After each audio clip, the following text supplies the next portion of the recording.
మన ప్రభు అయిన యేసుక్రీస్తు పరిశుద్ధ నామములో ఈ పాడ్కాస్ట్ ద్వారా వాక్యం ఉంటున్న ప్రతి వారికి నా హృదయపూర్వకమైనటువంటి వందనాలు. దేవుడు మిమ్మల్ని దీవించునుగాక. యెషయా గ్రంథం 51వ అధ్యాయము 7వ వచనం చివరి మాట, మనుష్యులు పెట్టు నిందకు భయపడకుడి, వారి దూషణ మాటలకు దిగులు పడకుడి. ఈ చదివినటువంటి వాక్యాన్ని మనం జాగ్రత్తగా గమనించినట్లయితే, మనుషులు అనేటువంటి వారు నిందలు వేస్తారు మరియు దూషణల చేత కృంగదీస్తారు అనేటువంటి ఒక నగ్న సత్యాన్ని మనం గమనిస్తూ ఉంటాం. లోకంలో మనం గమనిస్తూ ఉన్నట్లయితే మనుషులు తమ కొరకు కాక మనుషుల కొరకు జీవిస్తున్నట్లుగా మనకు అర్థమవుతుంటుంది. సమాజం ఏమనుకుంటుందో, సమాజంలో ఇలా చేస్తే నాకు అవమానమేమో, సమాజంలో నేను ఇలా జీవిస్తే నాకు దూషణ కలుగుతుందేమో అని దేవుని సత్యమును గూర్చి సిగ్గుపడుతూ ఉంటారు.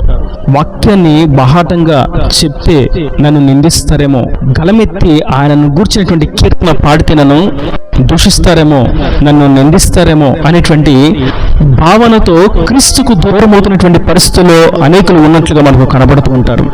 పరిశుద్ధాత్ముడు నేడు తేటగా సెలవిస్తున్నారు, మనుషులు పెట్టు నిందకు నువ్వు భయపడవద్దు, వారి యొక్క దూషణలకు నీవు దిగులు పడకుమో అని పరిశుద్ధాత్ముడు తేటగా సెలవిస్తున్నారు. ఇది మనం రెండు కోణాలలో చూడవచ్చు. ఒకటి ఆత్మ సంబంధమైనటువంటి కోణము, మనం దేవుని కొరకు చేసేటువంటి ఏ పనులను గూర్చి అయినా కూడా మనం భయపడవలసినటువంటి అక్కర లేదు. దాని నిమిత్తం ఎవరైనా దూషించినప్పటికీ మనకు నష్టం లేదు. మరియు భౌతికముగా మనలను నిందిస్తున్నవారు, దూషిస్తున్నవారు, నిందలు పెడుతున్నవారు లేని మాటలను పుట్టించి మనము చేయని వాటిని మన మీద త్రోసివేసి అకారణంగా అపనిందలు వేస్తూ దుఃఖానికి గురి చేస్తూ కృంగతీస్తున్నటువంటి మనుషులను గురించి మనం దిగులు పడవలసినటువంటి అక్కర లేనే లేదు. ఎందుకంటే మన సహాయకుడు మనకు సెలవిస్తున్నటువంటి మాట, నీవు మనుష్యులు పెట్టిన నిందకు భయపడకు, వారి దూషణకు దిగులు పడకు. ఈ మనుషుల నింద, దూషణ అనేది మనకు భయాన్ని కలిగిస్తుంది, దిగులును కలుగు చేస్తుంది. ఏం చేస్తారో, ఏమవుతుందో, ఇంకా ఏ విధంగా వారి క్రియలను కొనసాగిస్తారో అనే భయానికి, దిగులుకు గురి చేస్తుంది ఈ నింద, దూషణ. అయితే ఈ మాటను మనం కొంచెం పైకి చూసినట్లయితే 7వ వచనం ప్రారంభం నుండి, నీతిని అనుసరించు వారులారా నా మాట వినుడి, నా బోధను హృదయమందుంచుకున్న జనులారా ఆలకించుడి. మనము నీతిని అనుసరిస్తున్నామని, మనం ఆయన బోధను హృదయం ముందు ఉంచుకొని ఆయన వాక్యానుసారంగా, ఆయన ఆజ్ఞానుసారంగా జీవిస్తూ ఉన్నామని ఆయన ఎరిగి ఉన్నాడు. కాబట్టి నీ మనుగడను, నీ జీవితమును, నీ ఆంతర్యమును, నీ నడవడికను నేను బాగుగా ఎరిగి ఉన్నాను. మనుషులు నిన్ను ఒకవేళ నిందించినా, వారు నిన్ను దూషించినా ఇక నువ్వు భయపడకు, దిగులు పడకు. మనుషుల సాక్ష్యానికంటే నా సాక్ష్యము శ్రేష్టమైనది. హృదయపూర్వకంగా నా బోధన అనుసరిస్తూ జీవిస్తున్నటువంటి నా ప్రియ జనాంగమా, మనుషుల యొక్క నిందకు భయపడుకుము. ఒకవేళ వారు నీవు తప్పు చేసావు అని అనవచ్చు, ఒకవేళ వారు నీ వల్లనే నష్టము కలిగింది అని అనవచ్చు, ఒకవేళ వారు నీవే నా వస్తువును దొంగిలించావు అని అనవచ్చు, ఒకవేళ వారు నిన్ను బట్టే నాకు ఇటువంటి కష్టాలు అని కూడా అనొచ్చు, ఒకవేళ వారు జరిగినటువంటి ప్రతికూలమైనటువంటి పరిస్థితులను బట్టి దూషించవచ్చు, వ్యర్థమైన పలుకులను పలకవచ్చు, శపించవచ్చు, బాధ కలిగించేటువంటి, రక్తము కనిపించకుండా గాయపరిచేటువంటి మాటలతో వారు మనలను గాయపరచవచ్చు. కానీ వాటన్నిటిలో నుండి ప్రభు సెలవిసినటువంటి మాట, నీవు ఆ విషయాలలో భయపడకము, దిగులు పడకము. ఎందుకంటే నా నీతిని అనుసరించి నీవు జీవిస్తున్నావు అన్నటువంటి సంగతి నాకు తెలుసు. నా బోధన హృదయం అందించుకుని నీ మనుగడను కొనసాగిస్తున్నావు అన్నటువంటి సంగతి కూడా నాకు తెలుసు. ఇక మనుషుల వల్ల కలిగేటువంటి ఆ నిందలను బట్టి, అవమానాలను బట్టి మనం దిగులు పడవలసినటువంటి అవసరత లేదు. అందుకే కీర్తనాకారుడైనటువంటి దావీదు ఈ విధంగా తన కీర్తనలో రాసుకుంటాడు. 69వ కీర్తన 19వ చరణం, నిందయు, సిగ్గును, అవమానమును నాకు కలిగినని నీకు తెలిసి ఉన్నది. నా విరోధులందరూ నీకు కనబడుచున్నారు. నిందకు నా హృదయము బద్దలాయను. నేను బహుగా కృషించి ఉన్నాను. కరుణించు వారి కొరకు కనిపెట్టుకుంటుంది కానీ ఎవరును లేకపోయిరి. ఓదార్చు వారి కొరకు కనిపెట్టుకుంటుంది కానీ ఎవరును కానరారైరి. అవును, తన కుటుంబంలో, తన సహోదరులలో, తన బంధువులలో, తాను ఉన్నటువంటి ప్రాంతంలో, తన గోత్రంలో తనకు కలిగినటువంటి అవమానాలు, నిందలు తనను బహుగా కృషింపచేశాయి. తనకు కలిగినటువంటి ఆ ప్రతికూలమైనటువంటి ఒత్తిడికి గురి చేసేటువంటి అనుభవాలు తన హృదయం బద్దలయ్యేంతగా కృంగదీశాయి. బహుగా కృషించిపోతూ ఉన్నాడు. ఎవరైనా నాకు ఈ సమయంలో సహాయం చేస్తారేమో, నా పక్షాన ఎవరైనా నిలబడతారేమో, నేను తప్పు చేయలేదని నా పక్షాన్ని ఎవరైనా సాక్ష్యాన్ని చెప్తారేమో, నా కొరకు ఎవరైనా నిలబడి నా భుజమును తడతారేమో అని అనేకుల కొరకు నేను చూశాను. నా చుట్టూ ఉన్నవారిని చూస్తూనే ఉన్నాను, కానీ వారందరూ కూడా నన్ను దూషిస్తూనే ఉన్నారు. వారందరూ కూడా నన్ను శపిస్తూనే ఉన్నారు. నాదే తప్పు అని నా మీద నిందలు వేస్తున్నారు. ఇవన్నీ నన్ను బహుగా కృషింపచేశాయి, కృంగదీశాయి, నా హృదయం బద్దలు ఉన్నట్లుగా చేశాయని తనలో తాను వాపోతూ ప్రభువుకు తన విన్నపమును తెలియచేస్తూ ఉన్నాడు. కానీ దావీదు జీవితం అలాగే ముగిసిపోలేదు. తాను ఎవరి మీదైతే ఆధారపడ్డాడో ఆ దేవుడు, మనుష్యులు పెట్టినందుకు భయపడకు అని చెప్పినటువంటి ఆ దేవుడు, వారి దూషణ మాటలకు నువ్వు దిగులుపడకు అని చెప్పిన ఆ దేవుడు దావీదును విడిచిపెట్టక దావీదును వారందరి మీద రాజుగా, అధిపతిగా, నాయకుడిగా నిలబెట్టాడు. నిందించిన వారు ఇప్పుడు సాగిలపడుతున్నారు. దూషించిన వారు ఇప్పుడు దావీదును ఘనపరుస్తున్నారు. కృంగదీసిన వారు ఇప్పుడు దావీదుకు సింహాసనాన్ని వేస్తున్నారు. తను నడుస్తుంటే పూలను జల్లుతూ ఉన్నారు.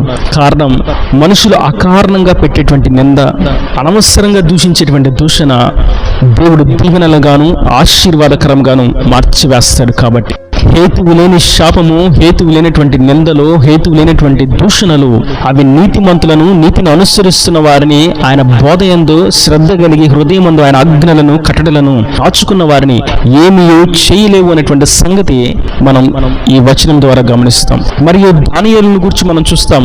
ప్రార్థన చేయకూడదు, ఏ దేవునికి మొక్కకూడదు అని అక్కడ ఉన్నటువంటి జనులు రాజుతో తాకీదును వహించి ముద్రించి చట్టాన్ని చేయించారు. ఆ మాటను ప్రచారం చేశారు. కానీ దానియేలు ఎప్పటి వలె తన దేవుడైనటువంటి యెహోవాకు విడిపించగలిగిన, నడిపించగలిగిన, రక్షించగలిగినటువంటి సర్వోన్నతునికి ప్రార్థన చేయట మానలేదు. ఆ సందర్భంలో ఆ చట్టాన్ని ప్రవేశపెట్టిన వారు అతని యొద్దకు వచ్చి నువ్వు చేస్తున్నది తప్పు అని నిందించారు. ఇక ఇప్పుడు నువ్వు మా చేతికి చిక్కావు అని దూషించారు. ఇక నీకు అంతము తథ్యము అని అతన్ని భయపెట్టారు. అతన్ని కృంగదీయాలని, కృషింపు చేయాలని, నశింపు చేయాలని ప్రయత్నం చేస్తూ వారు అడుగు వేశారు. కానీ ఆ విధంగానే దానియేలును సింహాల బోనులో వేశారు. కానీ దేవుడు సింహాల బోనులో ఉన్నటువంటి దానియేలుకు ఎటువంటి హాని కలగకుండా క్షేమంగా పైకి లేవనెత్తి అతని యొక్క సింహాసనం అంతకంటే ఎక్కువగా హెచ్చింపు చేయబడినట్లుగా దేవుడు ఆశీర్వదించి దీవించాడు.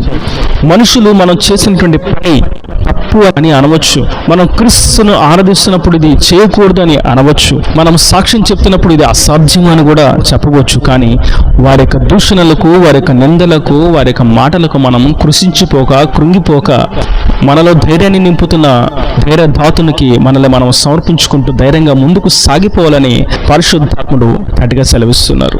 యోసేపును తన అన్నలు కొట్టి, కృషింపచేసి, భయపెట్టి, నిందించి, దూషించి మిద్యానీయులకు అమ్మివేస్తే వారి మాటలకు ఏమాత్రము భయపడక, దిగులు పడక, దేవుడు సత్యవంతుడు, ఆయన వాగ్దానమును ఎప్పుడైనా సరే నా జీవితంలో నెరవేరుస్తాడు, ఖచ్చితంగా నెరవేరుస్తాడు, అలక్ష్యము చేయక నెరవేరుస్తాడు అనేటువంటి విశ్వాసంతో ముందుకు సాగిపోతూనే ఉన్నాడు. సమయం రానే వచ్చింది. యోసేపు ఐగుప్తులో ఉన్నత స్థానంలో నిలబడ్డాడు.